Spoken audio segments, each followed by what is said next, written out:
Welcome back, everybody, to another deep dive with yours truly. Glad to be back. Today, we're tackling the always relevant world of marketing new business ventures. Always a good one. We'll be taking all our cues from this training manual that we found. It's called BSBESB404 Market New Business Ventures. Catchy. It is pretty catchy. But anyway, this one is specifically designed for Australian businesses. Okay. But I think there's a lot here that's universal. So no matter where your venture is based, you'll get something out of this deep dive, I think. Definitely. And I think, this training manual, it hints at something really important. This idea that the traditional outbound marketing tactics, like print advertising and things like that. Yeah, the old school stuff. Exactly. They might not be the most effective approach, especially when you're a new business, just starting out. Yeah, it makes sense. I mean, when you're first getting off the ground, money's tight. Yeah. You want to make sure every dollar counts. So maybe those big splashy campaigns aren't the best use of your limited budget.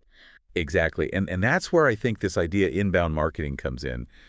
The manual touches on it briefly, but I think it's worth exploring further. Yeah. Because inbound is all about attracting customers to you. Okay. Rather than, kind of shouting your message from the rooftops. So instead of interrupting people with ads, right, you're giving them something valuable that makes them want to come to you and learn more. Exactly. So how do you actually do that?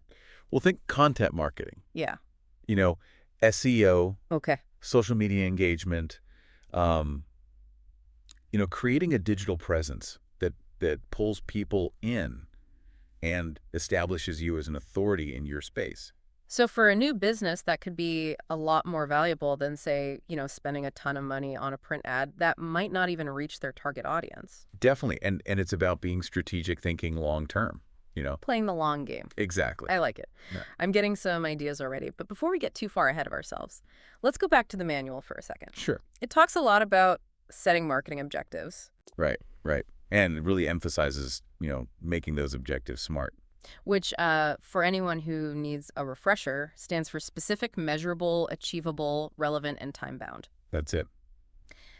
But I think we could even take that a step further, especially for new businesses. Okay. How's it go? I think you also need to be bold. Bold. Okay. I like it. Don't be afraid to aim high when you're setting those objectives. I agree. Think about where you want your business to be in a year, in 5 years, and use those long-term aspirations to shape your short-term goals. I think that's a great point. Yeah. It's so easy to get caught up in the day-to-day grind. Right.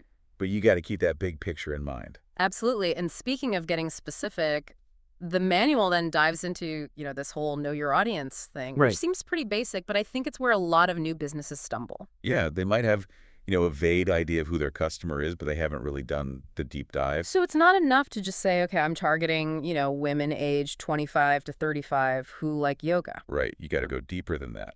You got to go deeper. Okay. You need to understand their motivations, their challenges, their aspirations. Mm-hmm. What are their pain points? What keeps them up at night?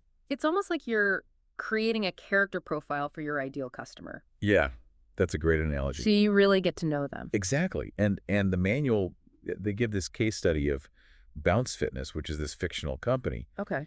And they discover that, their most loyal customers are young working adults. Okay. And that one insight, it shaped their entire marketing strategy. Interesting. So let's say you've done your homework. You have this crystal clear picture of who your target audience is. What's next? Well, that's where the marketing mix comes in. Yeah. The famous 4 Ps, product, price, place, and promotion. The 4 Ps, everybody's heard of them. Right, exactly. But I think, for new businesses, we need to maybe flip the script a little bit. Flip the script. How so? Well, instead of starting with the product, let's start with the place. The place. Where are your customers hanging out online? What platforms are they using? What kind of content are they consuming? I see. So you're saying understanding the place can actually inform your product development. Exactly. And your whole marketing strategy. Right? So, if you're targeting Gen Z, for example, and you find out they're all about TikTok, okay, well, then you might consider creating, short, engaging video content that showcases your product, in a fun, relatable way. So you're basically meeting your customers where they are instead of trying to drag them to you. Exactly. Love it. And once you've figured out the place, then you can start thinking about the product itself. Okay. Does it genuinely solve a problem for your target audience? Is it something they're actually looking for? So product development shouldn't happen in a vacuum. Right. It needs to be informed by your understanding of the market. Exactly. And where your customers are. Exactly.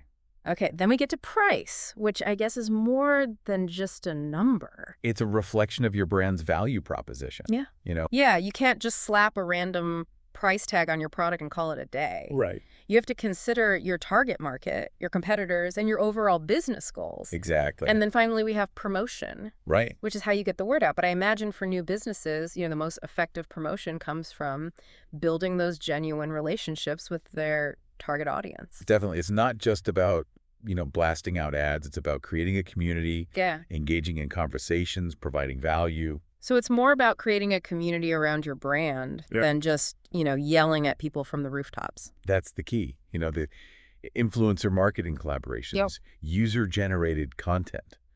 It's leveraging the power of your community to spread the word organically.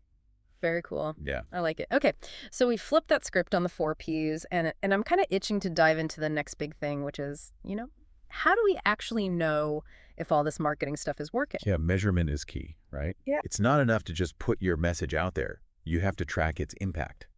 Make sure it's actually hitting the mark. Right. And the manual, they dedicate a whole chapter to this idea of evaluating marketing performance. But I think, we can go a step further. Okay, let's ditch the surface level metrics and get down to the nitty gritty. Right, exactly. Instead of getting lost in a sea of data, let's focus on what truly matters, the customer's journey. Okay. The manual mentions this briefly, but I think it's really the key to unlocking, real marketing insights. Remind me, what exactly is the customer journey? Well, it's basically the path that a customer takes from the moment they first become aware of your brand all the way to the point where they make a purchase and beyond. Okay.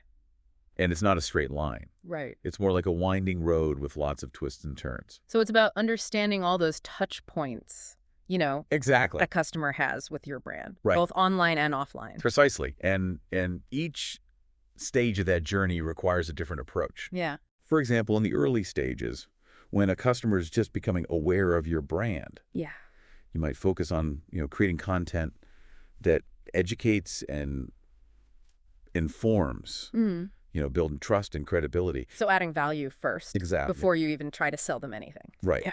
But then, once they're further along the journey, maybe they've visited your website or they followed you on social media, Okay. you might shift gears and, offer them something more specific, like a free trial or a discount code. So it's like you're anticipating their needs Exactly. and offering them the right information or incentive at the right time. Exactly. I like this. And the manual doesn't really go into this in too much depth, but there's some really powerful tools out there that can help you map out this customer journey and track their interactions with your brand at every stage. You mean like analytics platforms and CRM systems? Yes, customer relationship management. Yeah. And these tools can give you a goldmine of data about how customers are finding you, what content they're engaging with, and where they might be dropping off in that journey. So instead of just looking at vanity metrics like website traffic or social media followers, you can actually see how people are moving through that sales funnel. Exactly. And once you understand that journey, then you can start to identify, those performance gaps that the manual talks about. Okay. But it's not just about fixing problems. Right. It's about optimizing the entire experience. So if you see that a lot of people are abandoning their shopping carts on your website, Right. You might dig a little deeper and see why that's happening. Exactly. Maybe the checkout process is too complicated. Yeah. Or the shipping costs are too high. Or maybe they just need more information. Right, exactly. Or maybe they're getting to that checkout and they're realizing, I don't have enough information about this product. To make an informed decision. Right, to feel confident making a purchase. This is really making me think about all those little things that can impact a customer's experience. It's a detective game, It really is. Trying to figure out how to make that journey smoother and more enjoyable. I like that. And that's where, this concept of A/B testing comes in. Okay. The manual touches on this briefly, but it's a really powerful tool for optimizing your marketing efforts. Remind me, what is A/B testing?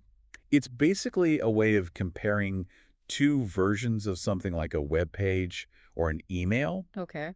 to see which one performs better.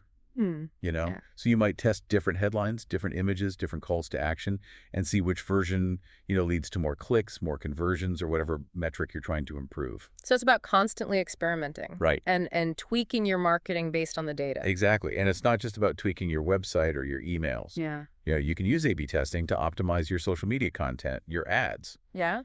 even your product descriptions. So marketing is never really finished. Right. It's an ongoing process It's a journey. of learning and adapting and refining.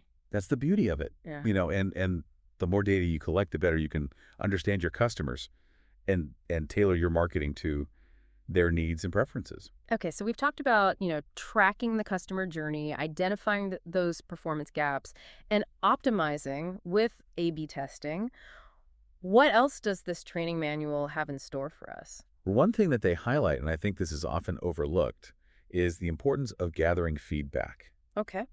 And not just any feedback, Yeah. feedback from all of your stakeholders. So we're talking about more than just, online surveys or customer reviews. Right. Think about your suppliers, your distributors, even your employees. Okay. They all have valuable insights into how your business is perceived and how your marketing is landing. So it's about getting that 360-degree view of your marketing efforts. Exactly. Not just relying on that customer-facing data. Okay. The manual, they use Bounce Fitness as an example again. Okay. Imagine they're rolling out a new fitness class. Feedback from their instructors could be incredibly valuable in understanding, how that class is being received and how the marketing message could be refined. I love this idea of tapping into different perspectives. Yeah. It's like getting a reality check from people who are seeing your business from all these different angles. Exactly. And don't forget about those regulatory bodies the manual mentions.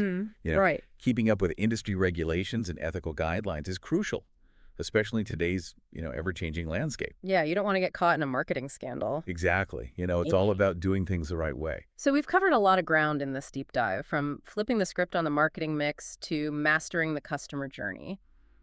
Where do we from here? Well, the manual wraps up by emphasizing the importance of adapting to change. Okay. But I think, it's worth exploring this idea a bit deeper. The business world is constantly evolving, and your marketing needs to evolve with it. So it's not enough to just set a marketing strategy and then, stick to it rigidly. You need to be flexible and responsive to new trends and technologies and customer behaviors. Exactly. The manual talks about, being aware of shifts in both online and offline environments. But I think there's another layer to this. You need to foster a culture of innovation within your organization. What do you mean by that? Well, encourage your team to experiment. Mm-hmm. Test new ideas, to be willing to fail fast and learn from their mistakes. Don't be afraid to challenge the status quo and try something unconventional. That can be scary, though, especially for a new business. It's true. When you're just starting out, you might be a little risk averse. Right, but calculated risks can lead to huge rewards. True. And the manual doesn't really touch on this, but I think it's also crucial for new businesses to create a culture of continuous learning. So it's not enough to just read a marketing manual or attend a conference once a year. Right. You need to be constantly absorbing new information and keeping your skills sharp. Absolutely. Subscribe to industry blogs, listen to podcasts like this one, take online courses, attend webinars. There's a wealth of knowledge out there just waiting to be devoured. I love that a culture of, knowledge-hungry marketers, Yes, always on the lookout for the next big thing. exactly. And don't underestimate the power of networking. Connecting with other marketers in your industry. Yeah. Share ideas, best practices, challenges.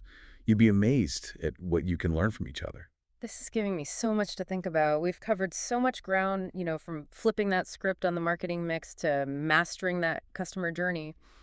But I feel like there's one crucial piece missing: the human element. You're right. In all this talk about data and metrics and optimization, Yeah. it's easy to lose sight of the fact that we're ultimately marketing to real people Yeah. with real needs and desires. So how do we bring that human element back into our marketing effort? But that's exactly what we'll explore in part 3 of this deep dive. Ooh, a cliffhanger. We'll delve into the art of storytelling, the power of emotional connection, and the importance of building genuine relationships with your audience. So stay tuned. Okay, so back for the final part of our deep dive into all things marketing new business ventures. And I think we've saved the best for last. Well, I think so too. The human element. Yeah, it's easy to get lost in all the technical stuff, Mm-hmm. the data, the metrics. Yeah.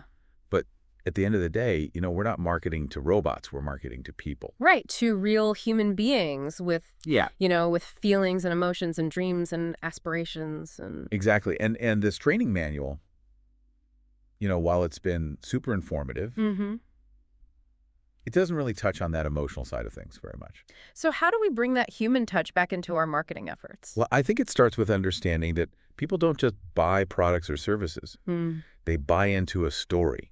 They buy into a vision, a feeling. A feeling. Think about some of the most successful brands out there. Oh. They're not just selling you a product. They're selling you an experience, a lifestyle. Okay, so instead of just listing features and benefits, Right. you need to create a narrative that really resonates with your audience. Exactly. Storytelling is such a powerful tool in marketing. Yeah. It helps you connect with people on a deeper level. Okay. Make them feel something. Make them remember your brand. I like that, but not all of us are novelists or filmmakers. Right. How do you actually tell a compelling story in a marketing context? Well, you don't have to be, Steven Spielberg to tell a good story. Right.